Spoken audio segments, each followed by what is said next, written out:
சேலத்தில் குப்பை தொட்டியில் கண்டெடுத்த 12.5 பவுண்ட் தங்கச் சங்கிலியை போலீசாரிடம் ஒப்படைத்த தூய்மை பணியாளருக்கு பாராட்டுகள் குவிந்து வருகிறது. சேலம் மாநகராட்சி சூரமங்கலம் மண்டலத்திற்கு உட்பட்ட 20வது கூட்டத்தில் தூய்மை பணியாளராக பணியாற்றி வரும் மணிவேல் என்பவர் இன்று காலை வழக்கம் போல அம்பேத்கர் நகர் பகுதியில் குப்பைகளை சேகரித்துக் கொண்டிருந்தார்.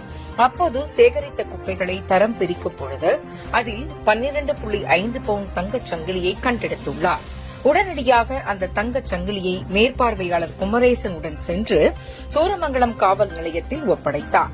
பின்னர் போலீசார் ஏற்கனவே 12 பவுண்ட் தங்கச் சங்கிலி மாயமானது குறித்து புகார் அளித்திருந்த நபரை நேரில் வரவழைத்து அவரிடம் விசாரணை நடத்தி குப்பையில் கண்டெடுக்கப்பட்ட தங்கச் சங்கிலி அவருடையதுதான் என்பதை உறுதி செய்து பிறகு அவரிடம் ஒப்படைத்தனர்.